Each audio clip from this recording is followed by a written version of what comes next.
రాత్రి మా అబ్బాయి పొద్దున్నే పడుకోగానే వచ్చింది, మా అమ్మాయికి 2 పిల్లలు పుట్టారంటే కుదరదు. సద్గురువులు ఇచ్చే స్వప్నాలే సత్యాలు అవుతాయి. మనం కళ్ళ కాదు. మనం ఎట్టకంటాం, పగల్లో లేచిన పగలు ఉన్నప్పుడు ఆ పక్కనోడు బిల్డింగ్ కట్టున్నాడు, మనం కట్టుకోలేదంటే కళ్ళకు వచ్చింది. రెండు బిల్డింగ్లు కడతాం కళ్ళలో. ఆ పక్కన 7 సవర్లు కొలిసేసుకుంది, కళ్ళకు వచ్చిందని చూసామనుకోండి, కళ్ళ 12 సవర్లు కొనుక్కున్నట్టు వచ్చింది. బానీలే అనుకుంటాం. కాబట్టి మన కోరికలతో ఉంటాయి మన స్వప్నాలు, కానీ మహనీయులు ఇచ్చే స్వప్నాలు మాత్రం వాస్తవాలు, సత్యాలు అన్నమాట. అతనికి కనపడి, అతని పేరు గిరి, అతను కనపడి చెప్పారు కదా బాబా 2ంటికి ప్లాస్కోలో టీ దొరక్క ఇక్కడ ఏ షాపులోనే ఉండదు, వచ్చి ఇవ్వచ్చుగా.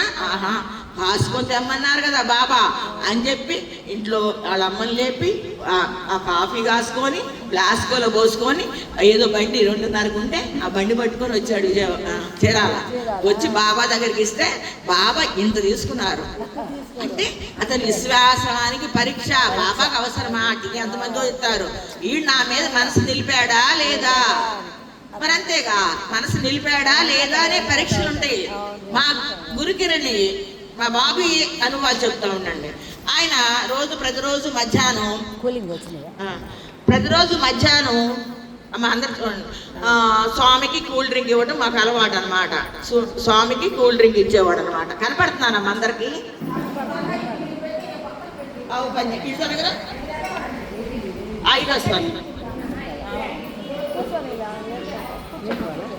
మీ అందరు మాట్లాడి నేనే మారాను.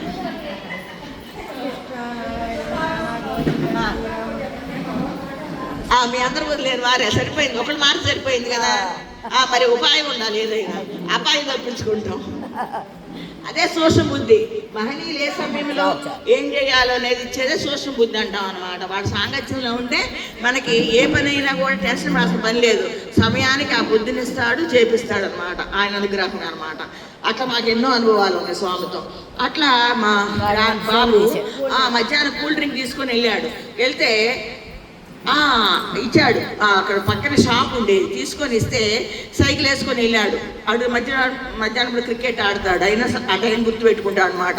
ఇప్పుడు పాస్పోర్ట్ ఎంత సిన్సియర్గా ఉంటాడు, అప్పుడు అట్లా ఉండేవాడు. కరెక్ట్ అని వెళ్ళిపోయి ఇస్తే సైకిల్ అవి పెట్టాడు. బాబా ప్రతిరోజు ఇవ్వగానే తాగేవాళ్ళు. ఆ రోజు నాకు కాసేపు పట్టుకొని చేతితో పట్టుకొని నవ్వుతున్నారు. బాబా నవ్వుకుంటున్నాడు. బాబా ఇంకా చూస్తున్నాడు. వీడు ఈ సైకిల్ తీసుకెళ్ళిపోయారు. ఎవరు పక్కన పెట్టాడుగా, ఈ సైకిల్ తీసుకొని వెళ్ళిపోయారు. అయినా తొణకలవాడు. బాబా ఉన్నారు, నాకేందు లేనయ్యో సైకిల్ అనలా.